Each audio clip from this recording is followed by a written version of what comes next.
ఒక డాక్టర్ కి marketing skills or MBA skills ఎంతవరకు హెల్ప్ అవుతాయి? ఖచ్చితంగా కూడా ఇది ప్రతి డాక్టర్ కి కూడా కావాలి. ఎందుకు చెప్పనా, ఇప్పుడు వచ్చిన ప్రతి డాక్టర్లు కూడా లైక్ స్కిల్డ్ ఉండొచ్చు, లేకపోతే చాలా మందికి చాలా తెలివితేటలు ఉంటాయి. కానీ నువ్వు తెలివిగల్లోడివి అని ఎలా తెలవాలి ప్రపంచానికి? ఇప్పుడు భార్యకి తెలుసు, పిల్లలకు తెలుసు, దాంతో ఇల్లు గడుస్తుందా? ప్రపంచానికి నువ్వు టాలెంటెడ్ అని తెలవాలి.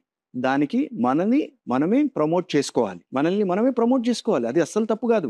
నాకు టాలెంట్ ఉంది, నేను ఇంప్లాంట్ చేయగలుగుతా, లేకపోతే నేను ఈ రూట్ కెనాల్ చేయగలుగుతా, నేను ఇందులో స్పెషలిస్ట్ ని, నేను ఇందులో ఇంత మంచిగా చేయగలుగుతా అని first unit to create. So marketing skills compulsory కూడా ప్రతి డాక్టర్ కి కావాలి. ఒక పక్కింటి ఆయనకి ఈ పనొచ్చు అని అంటే ఓకే, ఆయన ఇందులో స్పెషలిస్ట్ అంట. ఆయన చెప్పకపోతే మీకు ఎట్లా తెలుస్తుంది సార్? గోయింగ్ ఎవ్రీ టైం పోయిన తర్వాత పిల్లలు బాగున్నారా, మీరు బాగున్నారా, ఇదే పనే? అట్లా కాదు. నువ్వేం పని చేస్తున్నావో చెప్పు, తర్వాత వాడు ఇంకొక 10 మందికి చెప్తారు. ఇదంతా ఒకటి ఏంటంటే మ్యాటర్ ఉంటేనే